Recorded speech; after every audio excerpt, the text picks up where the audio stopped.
Hello, everyone. Welcome to our first Stake 101 session, where we'll be taking you from novice to pro on everything stake related. What you can expect from today's agenda is the following. So we'll be introducing you to stake, just a general intro if you haven't heard about us yet. Another is we'll be then walking you through what's going on in the market, the latest happenings, and then we will be walking you through how to get started on stake. So very simple run through as to what you can expect when you onboard and how to invest. We'll also be walking you through some legal protections, which is the whole purpose of this webinar in the first place. And also we'll be walking you through the process of how we vet and select our properties, the ones that you see that live on our platform currently and the ones that have been funded. And finally, we will be having a Q&A session at the end of the webinar where you can basically just plug in all your questions in the Q&A dedicated box. And then Manar and Faris, our hosts for today, will be answering your questions diligently. So I'll be introducing your host for the next hour. So we have Manar, our co-founder and co-CEO here at Stake, and Faris, our head of operations. So guys, I'll leave the floor to you. First, I think with Faris, or actually, no, with Manar. So let's get started. Hey everyone. Thanks for joining us tonight. And good evening, good evening for those joining in different parts of the world, and good morning for those in Europe and US. So this is the first of hopefully many one-on-one sessions we're kicking off today. Faris and I are your hosts. We're excited to walk you through what the Stake app does, what's happening, what we do behind the scenes, essentially, and take all your, kind of basic questions, or even you can shoot your more complex ones at us as well. Happy to take all. So let me just get started by giving you guys a bit of context as to why we started the business, why we exist, and if we kind of look at the real estate asset class, at least from a regional context perspective. In the Middle East, everyone is wired to want to invest in real estate. It's been the go-to asset class since forever, and it's been, the primary driver of, private wealth creation in the region. And there's a cultural affinity because of that to kind of real estate investing. People are mentally anchored to want to buy real estate for many different reasons. Most rich Arab families have built generational wealth through real estate and construction empires, and historically it's actually been, quote unquote, the only show in town when it comes to giving people a tool to participate in the economic boom that the Gulf region post-oil era has created. And the stock market is only a small piece of that. Real estate has really captured most of the gains. So in that context, really, people view real estate as quite the asset to own. It's very popular, but it's filled with problems when it comes to coming in and transacting in it. Firstly, it's it's a high barrier to entry. You have to have a large amount of capital up front, whether you're buying a whole home, full cash equity, or taking out a mortgage. You would need the down payment as well. So historically, it's a game of few can play comparatively to relative to others. There's an inconvenience factor which is extremely high when it comes to the pre-acquisition process. When you're searching for assets, you have to make a lot of calls, you have to make a lot of viewings. There's an administrative hassle around the whole closing process when it comes to financing, paperwork, etc. And then post-acquisition, lots of headache to do with ownership, things like managing the tenant, the maintenance, the property manager, paying your service charges, and other service providers, things like insurance and what have you. So it's filled with clunky offline, typically hassle when you start becoming an owner. And when you're deploying that much capital to one asset as well, you're seeing for the average person lots of concentration in that asset. Really, typically 50% of people's net worth in the US, for instance, more than 50% is locked into their homes. So really, from a risk standpoint, when you're trying to kind of optimize your investment, you're quite concentrated, putting all your eggs in one basket. The market at large is not so transparent as you think. There are listings portals in places like Dubai, but they're giving you just price points to do with listings, but they're not telling you where the transactions are being done. It's improving, but it's not perfect. In Dubai, it's ahead of other markets, but it's also quite opaque still. And in terms of alternatives, you're quite limited in terms of how you can access that market. In Dubai, at least, the REITs are virtually non-existent, and accessing them on the stock market is quite difficult. It's full of kind of friction. You'd need to register on the stock market. But also, if you can access them in places like Saudi, they don't necessarily have the best track record, and asset quality is a questionable value. When it comes to liquidity, last but not least, you have a typical kind of weakness in real estate, in that you have limited buyers because of this high barrier to entry. So that means essentially your asset, you need to kind of be patient with selling it if you need access to your cash. So liquidity is an issue. We set out to solve most of these problems through Stake, which is empowering everyone to own and build wealth through real estate. That's essentially why we built this app. And in a nutshell, we allow you to buy assets fractionally. So for a fraction of the property value, you can, at the tap of a button, become an owner into that asset directly. Through digital means, what that means essentially is that you can transact much faster than elsewhere, than the open market. We estimate about 10,000 times faster to do it online with us. You can access all the details, so it's fully transparent. We give as much detail as possible for you to make an informed investment decision. You also outsource the hassle of execution and operational ownership after acquisition. When it comes to deploying your capital, when you have the kind of ability to enter at lower entry points, you can diversify with the same amount of capital. So you're exposed to less risk overall. And so diversification is a massive value proposition or value add to our service. Dividends are monthly. You kind of even get a better, more turnkey service than essentially owning by yourself. In terms of the comparison point versus a REIT, REITs move up and down with the stock market. So with Stake, you have really direct to asset ownership. You're exposed purely to the uncorrelated returns of real estate, which is what you want in your portfolio. Through the app, you can, of course, track your performance, participate in voting decisions like a true owner. It's a very democratized digital ownership experience. And when it comes to liquidity, we provided for a facility that allows you to monetize the value of your stake in windows.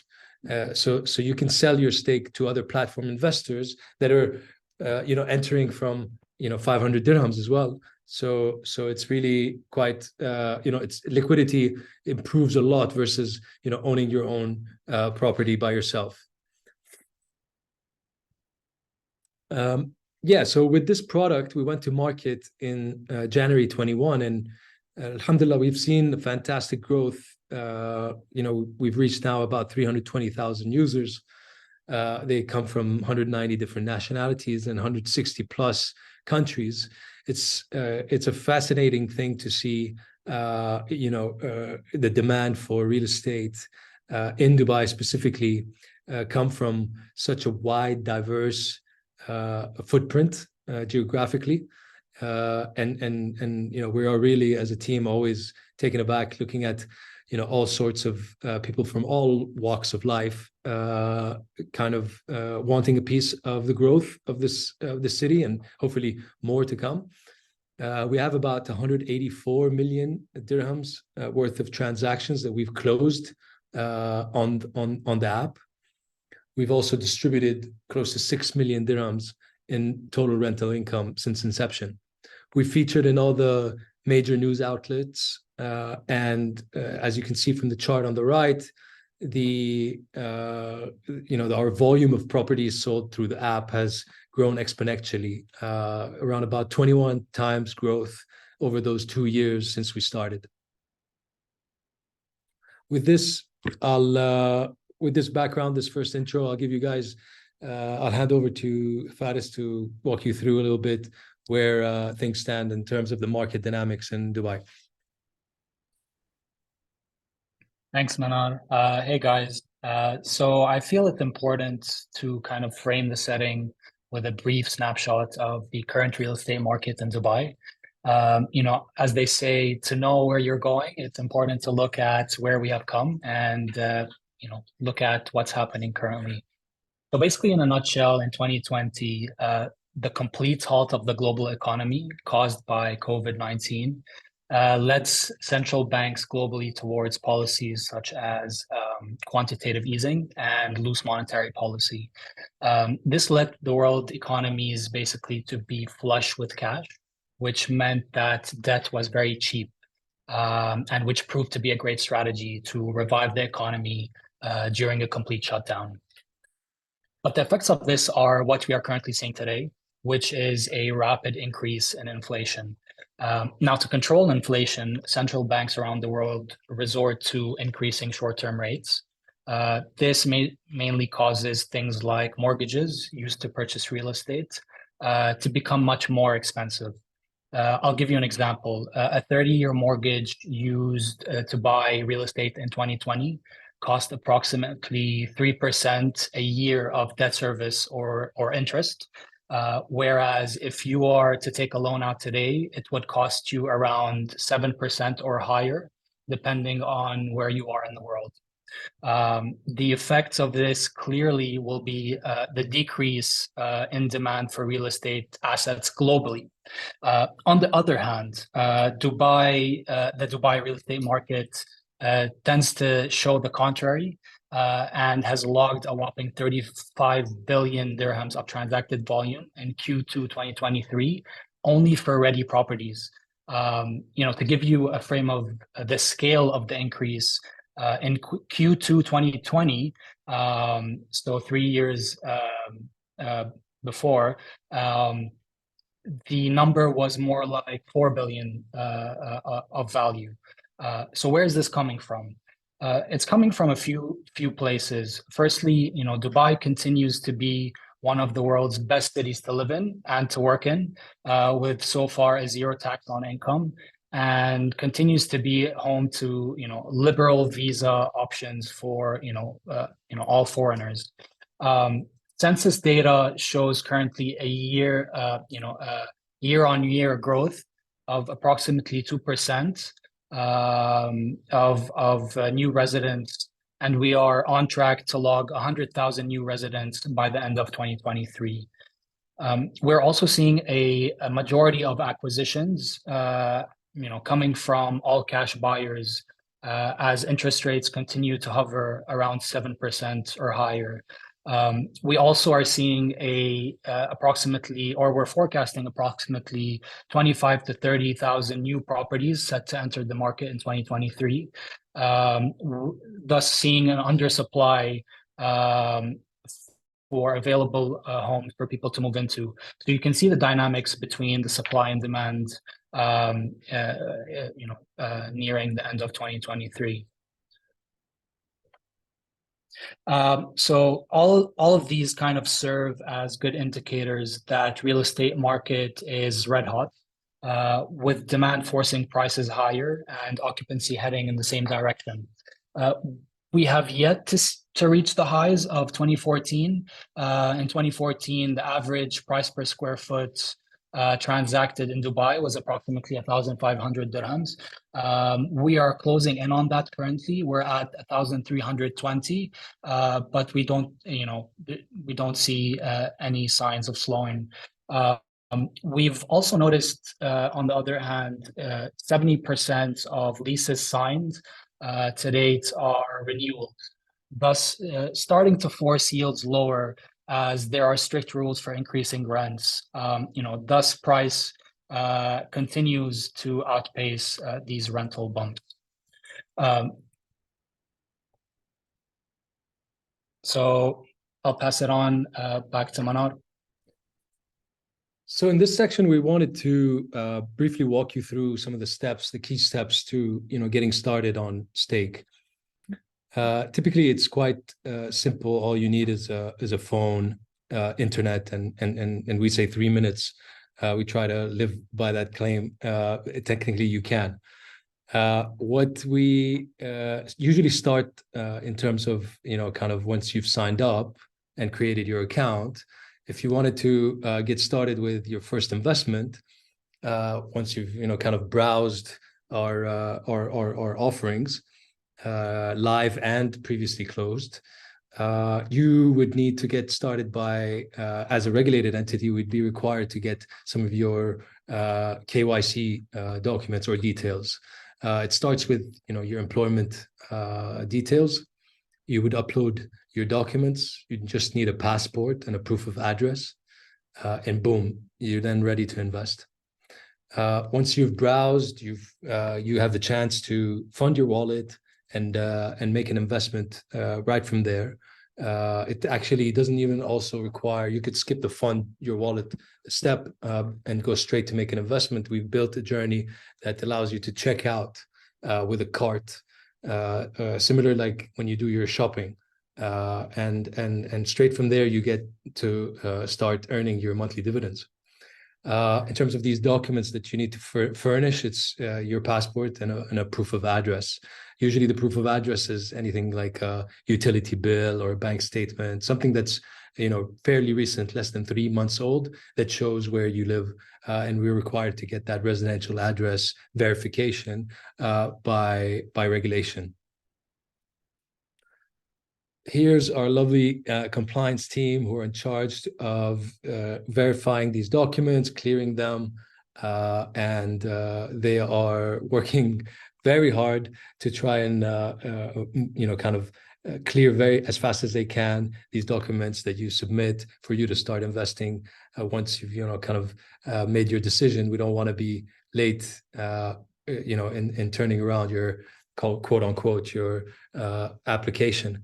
And in terms of key metrics, we really strive to improve on where we are today. It just takes us about 24 minutes on average to process a proof of address. Everything else typically is fully automated, real time. And we basically receive over 200 proof of addresses a day. So it can be, the scale and quantum of the logistics, add up really. But we accept all documents in any language. That's really important for a platform like ours, which is very international, as I mentioned earlier. So here I just wanted to, briefly explain what is the difference between a retail and a professional client as per our DFSA regulations. So by default, we treat everyone as a retail investor unless otherwise. And there are circumstances that indicate that a user would like to be upgraded to a professional status. So the typical retail investor would be limited to about $50,000 or 183,000 dirhams to invest on the platform annually. That's the annual investment limit. If an investor also investors also in the retail status are limited to debit cards by regulation, debit cards and bank transfers, of course, but they cannot use credit cards. If a user wants to invest more than $50,000 annually or use a credit card, we would have to qualify them as a professional client. And qualifying someone as a professional client involves two essentially steps. One, to verify their experience investing in any asset class, actually, just that there's been some past experience investing, so some knowledge of how investing works. And then the second criteria we need to meet is the $1 million or more net assets test. So we'd need to ask for you to provide evidence that you have assets of more than $1 million outside of your primary residence. And if you meet those two requirements, then we can automatically upgrade you to professional. And that would mean that you're not limited to any investment amount or any cap in your investments annually on the app. You can invest as much as you want, and you'd be allowed to use your credit card for such purchases on the app. We also built a loyalty program that is made up of tiers, so that investors that invest a lot with us get rewarded. And this consists of getting started as intro between 500 dirhams and 25,000 dirhams. That tier of intro means that if you just started, you'd be an intro. You would earn a 250 dirham reward for every referral that you make. Now, if you're invested on the app if you made investments of more than 25,000 dirhams, then you earn more per referral. That's a 500 dirham reward per referral, and you make also 1% cash back on every investment that you make on the app. And the most exclusive, highest tier of our loyalty program is called the Elite. That gives 750 dirhams per referral. Keep in mind, when it comes to referrals, your friends that are receiving your referral code or link also get a 250 dirham sign-up bonus, sign-up gift. So that's just a footnote on referrals. Elites don't make the highest cash back on their investments. It's 2% on every investment that you make on the app, and you get a welcome gift pack, which we've carefully designed and put some thought into. A last slide from my end before I go is to kind of double click on how secure your investments are with stake. So in terms of how we provide this fractional ownership exposure that you're buying into the asset, we don't just create it out of thin air. Of course, Faris is going to be walking you through all the good work we do in terms of lining up the best assets in the market. But once we've identified the asset and we've completed the fundraise to acquire it, we create an SPV where each of you as investors are added as shareholders in the corresponding amounts that you've invested. So you get, if you've invested in a house that is value 1 million and you've invested 1,000 dirhams, you're going to get about 0.1% of that SPV. So you're going to get about 1,000 shares if we denominate shares at 1 dirhams a share. Now that SPV in our context is completely independent. It's not owned by us. It's, as I mentioned, owned by you entirely. We have no economic interest in it. So in that sense, it's fully ring-fenced from stake. So if we ever were to kind of cease operations, that vehicle continues to exist. Your share of it is protected, and we would then kind of appoint a third party to come in and step in our shoes. I'll walk you through that bit in a second. But also, it's important to note that each SPV has its own bank account as well, where funds are accumulated and distributed, things like your dividends or paying of expenses from rental income. So we basically, as Stake, have a responsibility as administrators of your SPV, where you appoint us to essentially execute transactions on your behalf. So we have no discretionary mandate or discretionary right to make decisions, essentially, especially ones that affect your investment returns. By regulation, we have to run votes so that you make these decisions for yourselves.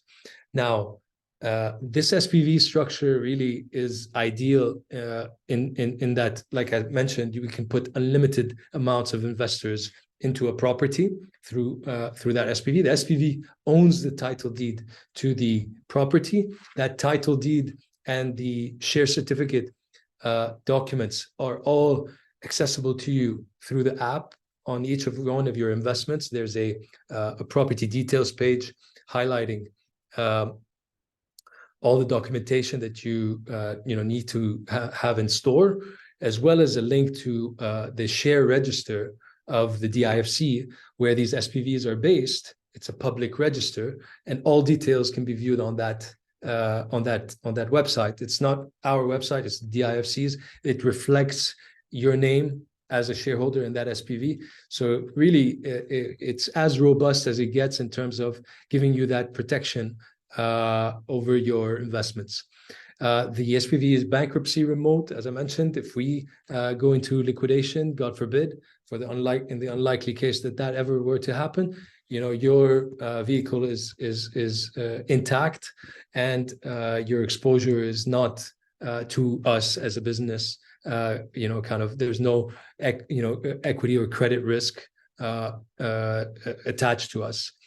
And these SPVs exist for every single property. So also you're compartmentalizing your portfolio, and there's no commingling of those assets together, and there's no taxes that are implied or applied, to the SPVs in Dubai, at least not to the extent that they're earning net income of less than $100,000, which most of our individual assets don't. So there's no tax implications or interest payments, because we don't put as well any debt on the SPVs or the assets. That means there's no lien, there's no third party that can claim a first ranking priority in case there is a kind of enforcement event, and you guys essentially control the SPV. You can decide for yourselves when you want to sell your property, and as I mentioned before, even your shares themselves, you can decide if you want to sell them to each other. I'll hand over to Faris just to then now take you through all the ops related bits that go behind the scenes, essentially, that you don't see on the app, but are very, very important. They make all this happen, essentially. Thanks, Manar. The fun part. Those are the people that make it happen right there. What happens basically after you invest, and there are 4 major milestones to consider when thinking of what goes behind the scenes after clients invest. Initially, the funding target of the property must be met in order to trigger any of the subsequent steps. And typically year to date, our median funding timeline is approximately 15 days. In the background, our team begins to prep the necessary documentation and information for the next steps as you proceed to invest. Once the property is fully funded, our team creates and registers, as Manar was saying, a special purpose vehicle in the Dubai International Financial Center, or DIFC. Once the SPV is created, we then proceed to allocate the shares of investors based on their investment amount to that SPV. The number of shares created in that SPV is extracted from the total funding target of that specific investment. So basically, each ordinary share is allocated a value of 1 dirham per share, so as to align with the number of shares with the total funding target exactly. This process will then trigger a additional security check to all investors to ensure that we are keeping with the high standards of anti-money laundering and sanction screening. As soon as the security clearance is received, our team then coordinates with the seller for the final legal transfer to be completed, and finally, the issuance of the title deed. The title deed, as you know, is it indicates the legal ownership of the unit and ultimately ties the investors to the property. So the title deed will eventually be issued under the name of this newly issued SPV, which is registered in the IFC.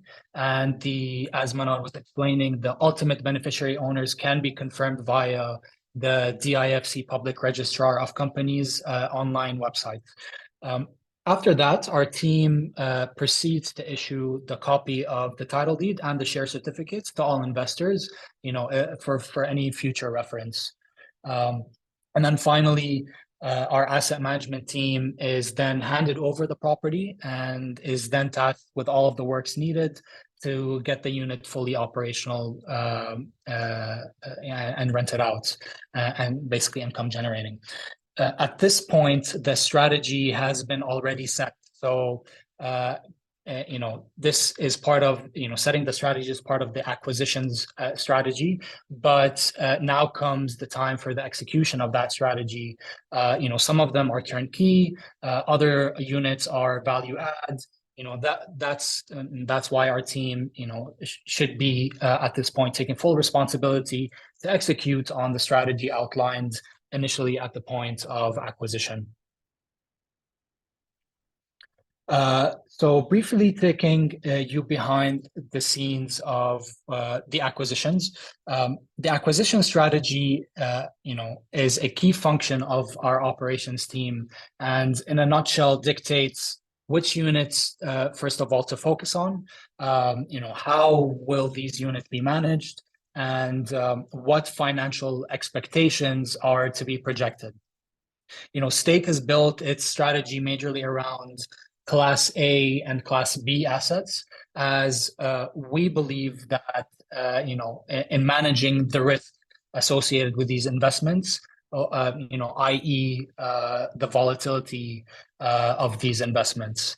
By identifying initially our overall risk appetite, we are able to narrow down the list of, submarkets, developers, buildings, units. We then use those parameters to guide the leads that we receive through many of our supply channels. Any leads that are sent will then have to go through several checks in order to move on to the next round. The checks are mainly, two major areas or focus areas. There is a financial check component, and then there's the physical check or the physical assessment of the unit. The financial check pertains to both a comparable analysis for price and potential rent, as well as a discounted cash flow method in order to assess if this unit will deliver any value to investors over a projected 5-year hold term.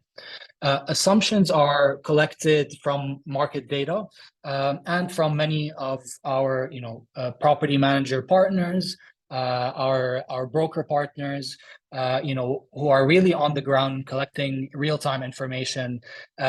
We collect that information, which helps guide our team towards making the best decision. Next, there is the physical assessment of the unit. So our team coordinates access to the unit, prior to the acquisition, in order to deliver you would call it a snagging report, or a report that indicates the faults, let's say, that are in the unit that might cause financial losses that also need to be addressed before the acquisition with the seller. And either we negotiate that the seller fixes these issues, or potentially negotiate the price of amending these issues from the offer price. Finally, to come back full circle and to avoid bias, our process for acceptance has to pass through our acquisitions committee before the final contract is signed. The committee studies all of the information collected and then makes a collective decision. This has allowed us to build a robust portfolio of units, as you might know, each one with extensive time and effort spent to procure and operationalize in order to fully reap the full potential of these assets. As you can see, these are some of our transformations. Our motto is that we always want to help operate units that we would want to live in ourselves. And that is basically how we always strive to manage our clients' assets. But as you know, it really doesn't stop here. The life cycle of the unit is where most of our team's work is focused. The day-to-day management is overseen by a team of, asset manager, a property manager, a property coordinator, and many more, through which coordination with our partners is key to keep the unit in optimal condition. And, they say, squeeze as much juice out of the orange as possible. A well-maintained unit attracts higher occupancy and higher potential income. Thus, things like, maintenance requests, must be addressed with as little red tape as possible. It begins with assessing the root cause. This is an example. Assessing the root cause of the maintenance issue, developing the solution to the root cause, obtaining multiple scope of works, and then finally proceeding with the best option. We always aim to solve the root cause of the issue rather than, simple patchwork. We truly believe in the long run that, this maintains better operating cash flow and future property valuation. Maintaining the physical health of the units is key to drive long-term value, and our asset management team and strategy team are there every step of the way to measure the health of the investments. Realized and unrealized gains are continuously measured and assessed for health as well. We continuously strive to deliver on what was originally projected to investors, but it's really important to be fluid as well. To be able to re-strategize and reassess because market conditions tend to change. Variables are really infinite when managing real estate or real estate investments, and it's really key to have experts within their respective field actively continuously measuring the health of each individual investment and continuously proposing new and different strategies as market trends change. Our team assesses investments health regularly by looking at the latest performance to date. We continuously run comparative analysis. We track strategies and market trends. We collect real-time data from data aggregators, but also from third-party partners like property managers and developers, and finally developing new strategies when needed for investors to essentially be able to vote on. Our team realizes a relationship that we are building across the entire life cycle of the investments, and we have developed relationships with top-tier stakeholders in the real estate market in Dubai to help us be at the forefront of assessing market dynamics in order to continuously drive the most value possible to our clients. So, with that, I would say we've talked enough. Now's your turn. Feel free to ask us anything.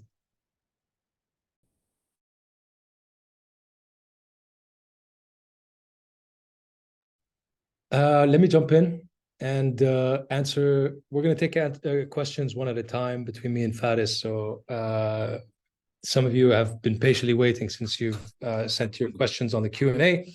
And we've been waiting to answer them live instead of typing them down as we go along. So the first question I see here is from an anonymous person, attendee, which is saying, "Hello, I'm a female from Kingston, Jamaica. Am I allowed to invest in stake?" Absolutely. Anyone, anywhere is allowed to invest in stake.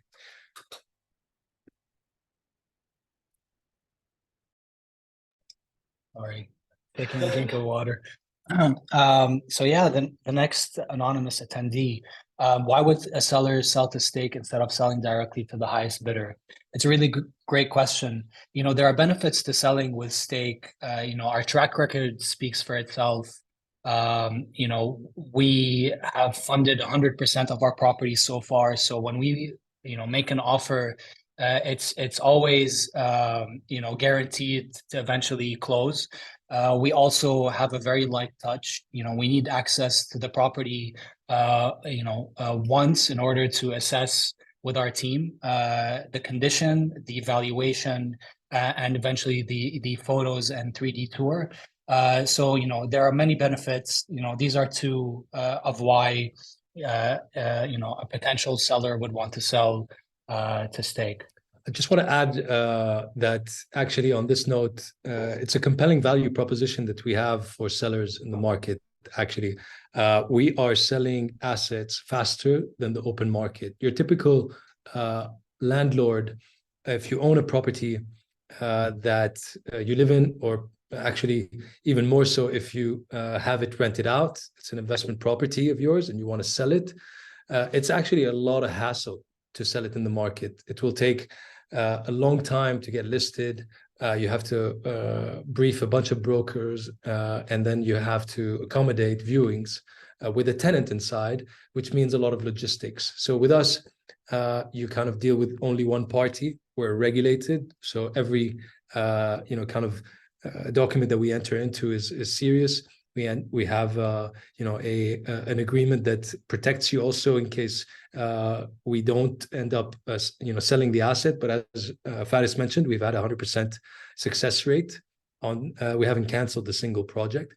Regarding you know, the steps that you would otherwise need to go through, the qualified buyer that comes in needs to also typically get his financing in line, which means the total door-to-door of you selling your asset in the market would take 3 months or more, typically, unless you're willing to kind of you know, burn the price or get, you know, kind of give a discount to a buyer that has a lot of cash and willing to kind of close with you fast. But it's very unlikely typically in the real estate market for you to be able to sell an asset, especially if you have a tenant inside in that time frame. So with us, it's actually moving.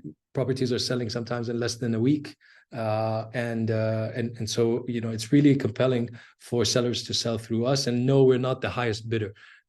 This is important to us because our primary client is not the seller, actually, it's the investors. The investors, we look out for their interests, so that we, as Faris had mentioned to you, in the screening process, we look at you know, comparable transactions, and you know, the transaction that we would secure would need to be in line with those comparable transactions, and the market yield has to be one that is sorry, the yield of the asset has to match the market yield for that area. Let me, yeah, because I just commented on Faris's question, I'm going to take the next one very briefly. I'm very interested in joining you, but I have a question. As I understand, it is important to identify my location. But as I know, it's not possible in my country, which is Yemen, via bills of electricity, water, etc. Is there any other solutions? Frankly speaking, whoever asked the question, I apologize. I don't have all the information to be able to answer you, maybe someone from the team, but we can, by the end of this call, hopefully come back to this question. But after you know, checking with our compliance team in regards to investors based in Yemen, what sort of, you know, proof of address we can take. But and you know, I'll highlight that we also need to check if Yemen is part of our short list of high-risk countries, where we would have to conduct by regulation, actually, something called enhanced due diligence, by, you know, essentially asking a few more questions. Our compliance team, it's their job to carry out that process. Awesome. Next one is a 3-part question. so I'll count it as one. Hi all, thank you for hosting this session. I have three main questions. I've come across information about your expansion plans to Riyadh and subsequently Egypt. Can you confirm if this is accurate? Yes, this is accurate. We're happy to announce that we have a projected launch date by the end of the year in Riyadh. We have always plans to operationalize in Egypt as well, but because Riyadh has kind of stepped up to a platform, our major focus will be to launch in Riyadh by end of the year, and revisit Egypt after we're fully operational. Can you confirm if this is accurate? Yes. Additionally, are there any considerations for future expansions in Europe? Currently, there are no future considerations to Europe specifically, but we're always eyeing future expansion plans for our company.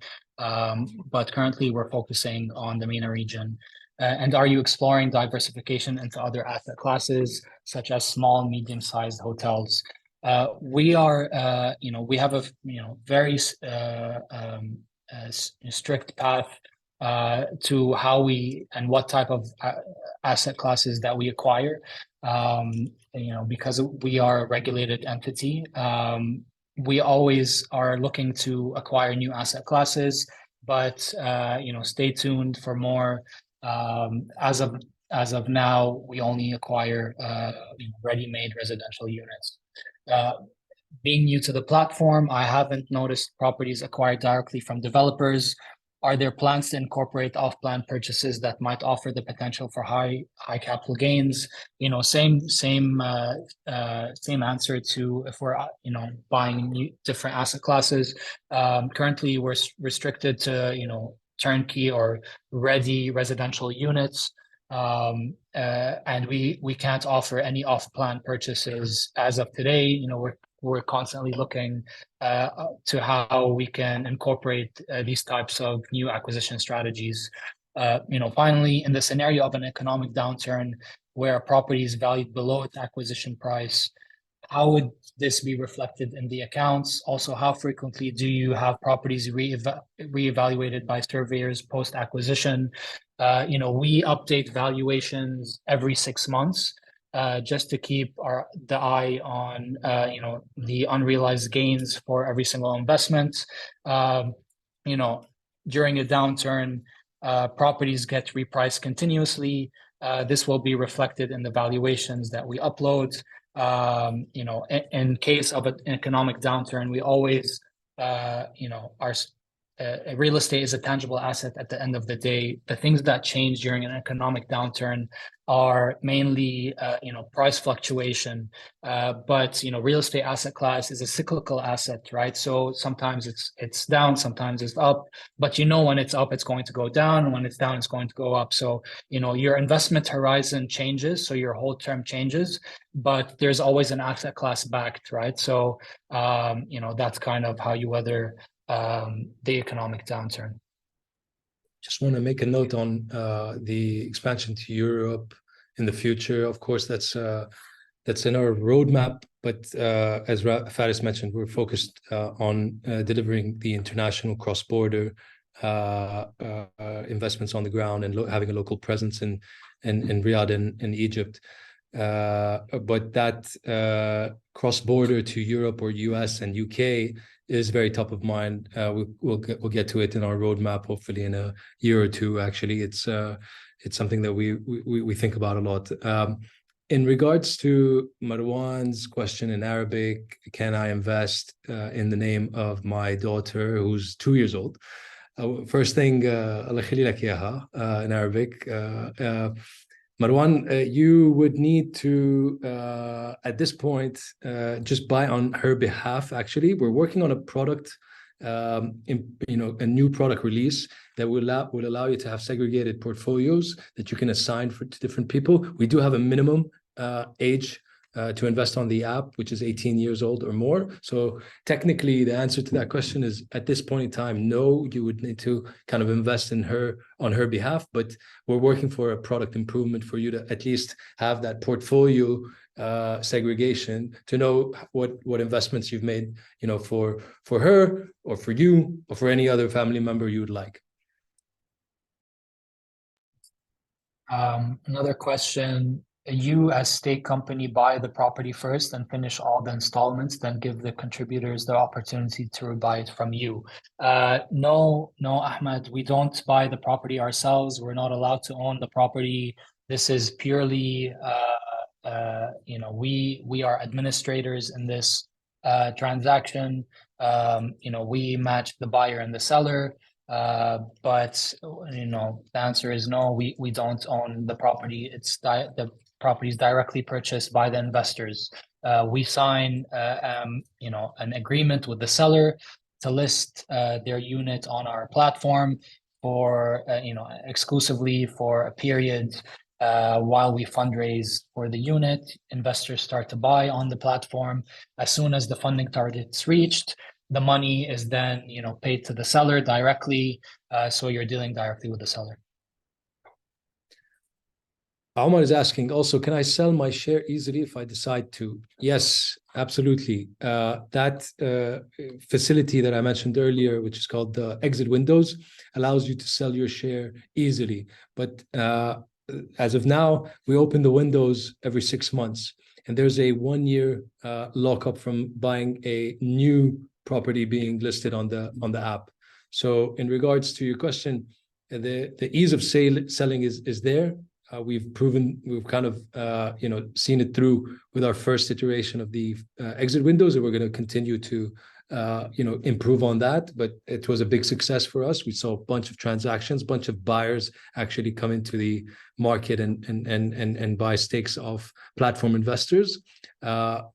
But in terms of frequency, the windows are going to be every 6 months for 2 weeks long, and so make sure to stay in tune basically with those dates so that you can put in your sell order and if you would like to receive your funds back, that's your main channel to do that after 1 year from buying the asset at original acquisition.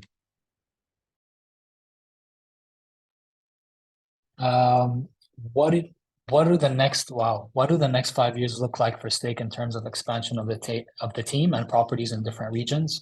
What's your advice for someone who wants to join stake and contribute to your growth journey? First of all, what the next 5 years look like in stakes. As we're looking to expand internationally. We're hopefully launching Saudi by the end of the year. We're continuously looking at other markets.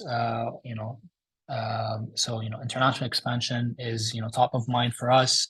We're continuously looking to acquire, as mentioned previously, different types of asset classes and not just simply residential. These are things we're continuously looking for.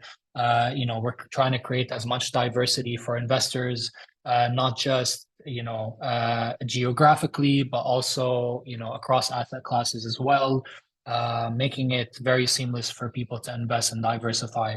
With that comes hiring the right people to make it all happen. We are just as good as the people who work with us as well. So advice for someone who wants to join stake to contribute to your growth journey. We're constantly listing new positions. Please join our LinkedIn, our Instagram. We're constantly listing new positions, who we're hiring. You can send your CV. There's always a process. We're always looking for great talent to help us grow. So please do. If you're passionate, do apply. Absolutely. Haytham is asking, with the assumption that the Dubai market is overheating, how do you take that into consideration during selection? And wouldn't that affect the return value? So we were just looking at the graph of, average prices within Dubai with the historical, that historical context. And actually, if you look at that graph, citywide average prices haven't really crossed the peak of 2014. So the cycle has presumably more room to grow from here. Faris mentioned to you before that real estate is a bit of a cyclical asset, but what is important to highlight is that it tends to grow up and to the right on a long-term trajectory. So the cycles are like this, and they go up and to the right. And so what we care about most is making sure that you're buying the assets that will meet or beat the market benchmarks, and where we personally, I have this conviction that prices in Dubai have a lot more room to grow when you compare them to international melting pot cities like London, New York, Paris, Singapore. All those markets have prices per square foot or per square meters that are multiple folds what Dubai prices are. So there is more, I would say, with this transition that Dubai is going through post-COVID, really being on the map and having this influx of kind of immigration coming in from people who want to live and work here and be part of the Dubai growth story. The market is really kind of, as you're seeing, the Dubai market has been insulated until now from some of the kind of wider corrections happening due to the high interest rate environment globally. So we do take into consideration that prices tend to be higher than what their fair value is, and that's why we're not the highest bidder, as I mentioned before. But what matters to us is the overall return that you're going to make, not just from a yield standpoint, but overall capital appreciation over the long term.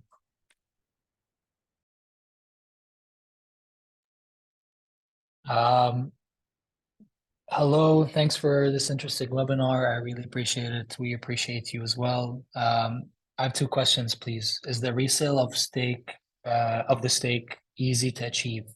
And is the property for life? So currently we have different exit options. I think Manar mentioned one of them, which was our exit windows. It happens every 6 months. And this is where investors can sell shares to other investors. And it's a really cool dynamic because people will be able to sell at different prices. So we really create some good value for buyers as well as sellers. So the whole period, or to be eligible to sell on the exit windows, is you have to at least hold the property for 1 year.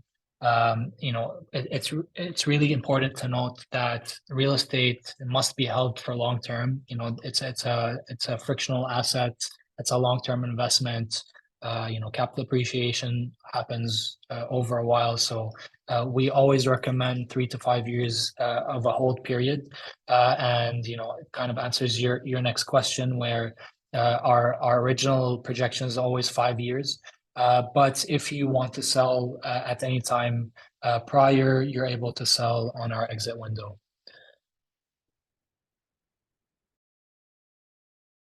So I think we're running out of time, but look, I think we have most of the questions. Actually, we're gonna come back to the users to the extent they're not anonymous and respond to them post the webinar. We don't want to keep everybody holding. There's about 124 of you, and I'm conscious of your time. I just wanted to maybe answer the next one from Adrian. Maybe Faris is actually best placed to answer this one. Do you want to go ahead, Faris? Yeah, sure. How do you evaluate the average monthly income? What are the criteria that you take into consideration? That's a good question, Adrian. I would say, we look at multiple things when assessing monthly income. First of all, the bottom line is something we're always tracking. Bottom line means, the net operating income. So gross income minus all of the operating costs, which gets you to net operating income. Net operating income is then used to be able to assess what the yield of the asset is.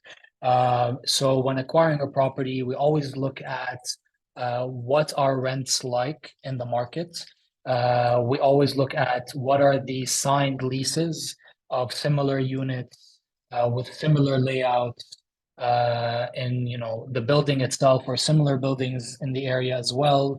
And we look at the median range of those type of leases in order to be able to better assess what the gross amount is potentially going to be.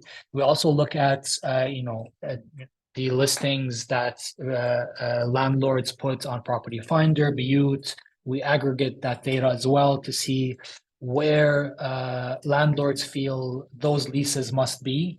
And somewhere in the middle is usually where you land, depending on the market trend. So that's kind of the assessment that we always look at when looking at leases, and to be able to better identify if this investment will be fruitful or not. All right, we're 2 minutes overboard, and I think there's a lot of questions to answer. We'll try and answer as many of them offline or in the next 101 session. Make sure to join.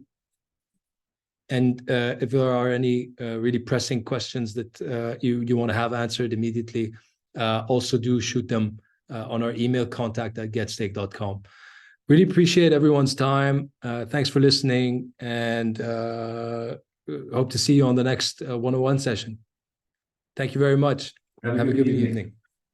Thank you, everyone. And before you leave, if you can just scan this barcode and let us know how we did today so we can do better in future webinars, we would really appreciate it. Thank you.